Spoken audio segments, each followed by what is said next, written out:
And tell me about, your loss 24 years ago. Who was the person you lost? And just tell me about that day. 24 years ago, my oldest son, firstborn son, Bernard. His name is Clifton Bernard, but we always called him Bernard from the day he was born. We called him Bernard. He left home in the evening, and I had just gotten off work and I had a doctor's appointment, and he said, well, Mom, I need to talk to you. And I said, well, son, I'm running late for that appointment. I said, can we talk when I get back home? And he said, well, no, I won't be here. And I said, well, I have to go. And he got a little upset. And I said, well, son, I'm sorry. But then I got to the back door and something turned me around. And I said, well, son, I really do have to go. Can we talk when I get back? And he said, okay, Mom. And that, not knowing that would be the last time I saw him. And so I got back home, and did supper, and my youngest son and I were sitting in the living room, and I asked him, did his brother say where he was going? He said no. And it's probably about 8 o'clock, I don't know, about 8. I said, I wonder where he's at. I said, maybe we should go and get him. But I thought, well, how can I go get him when I don't know where he's at? And it just felt funny. And probably about 9 o'clock, there was a news bulletin that said there had been an accident, a high-speed chase that had ended in an accident. And for some reason, I jumped up and I screamed. And I said, oh my God, somebody we know could be in that. And then my then husband, my children's father, my first husband, he came in, and I told him about the accident. And I said, you want to go over there? And I don't go to accident scenes, but I wanted to go. And he said no, but 10 minutes later, he said, let's go over there. And we went, my husband at the time, my son, who was 13 at the time, and I. And we walked the whole perimeter of the scene. They had it cornered off and everything, and they even had the sheets up and stuff. They hadn't moved anybody.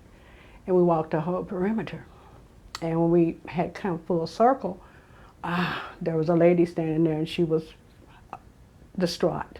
And I went to help her, and something said to me, you're going to need your strength for yourself. What's that about, And so I didn't go to help her. And then at the same time, it was like my son said, my youngest son said, Mama, look.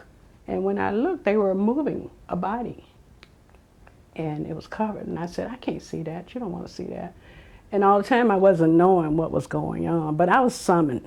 I felt like in my spirit I was summoned to that scene that night. And everything that I spoke, God blessed me. He didn't allow me to see things that I shouldn't see or hear things that I couldn't hear. My son didn't come home that night. I got up, I got ready for work. The first thing I did was went to his room. He wasn't there. And my husband at that time said, his father said, he's okay. He's over 18 now. He's probably spent the night with his girl. And I said, okay. So I'm going to work. And I said, well, call me as soon as you hear from him. And he didn't call me, but he came to my job, and I just knew. He told me that Kim's mother had got a call. Kim is my son's girlfriend, had gotten a call, and that Kim was one of the ones that was killed in a high-speed chase. She was on a bus stop. And the first thing I said to my husband, his word is Bernard. I said, he needs us. I said, he's going to need us. And he didn't know. We didn't know. Nobody had contacted us because my son, I guess, didn't have ID. And so we got here to the house, and my sister-in-law at the time, she started to call hospitals and make calls. And so finally the call was made to the police department, and someone from the police department came. And just like you see pictures around here now, there was pictures here, but they needed someone to go with them to make an ID, so they didn't let us know, And my son's father and his sister went and they made the ID, and it was our son that had lost his life. And he was a special young man. I know all mothers, all parents say that their children are special, and they are to them. Mine was special to me too, and I never stopped missing him. If he was here, he would be 44 years old now. He was 19 when he lost his life. He just had his 19th. No, I'm sorry. He was 20 when he lost his life. He had just had his 20th birthday 6 days before that. And so I didn't have him for the 20th year. I only had it 6 days of 20. Mm-hmm. And I can tell you the hours and the minutes that he lived. And it was a journey trying to learn to live without my son. My family was totally destroyed. It was destroyed as far as that marriage. It went to poof. My children, they've struggled. My daughter and my son, they've struggled through the years with their hurt and their loss. My son's a middle child. The one that lost his life was in the middle. And you take his 21-year-old sister and his 13-year-old brother, and you take the middle out. That's a big separation.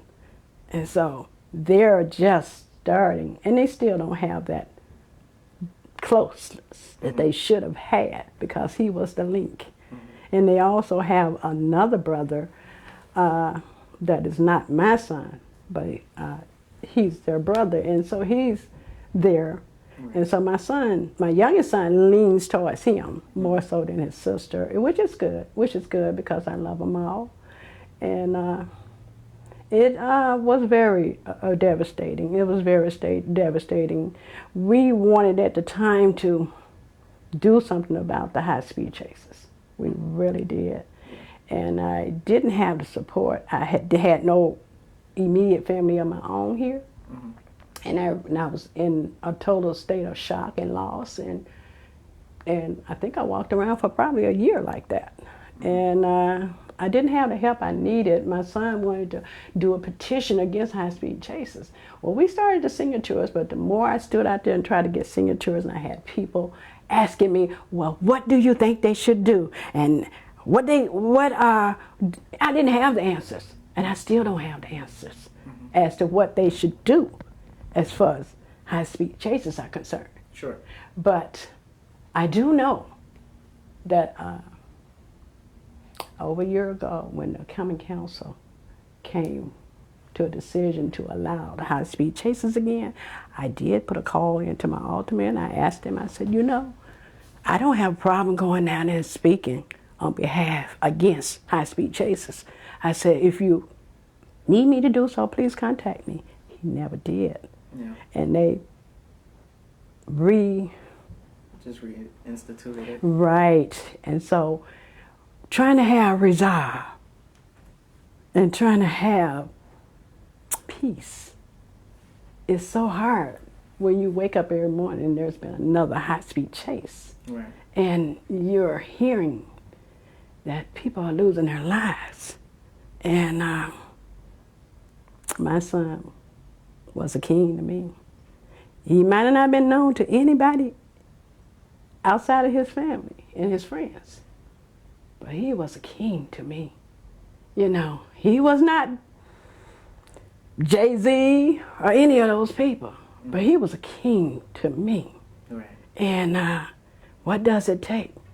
The mayor's wife, the Common Council president's son? Mm-hmm. Who has to die before you find a better way to resolve these issues? I still don't have the answers.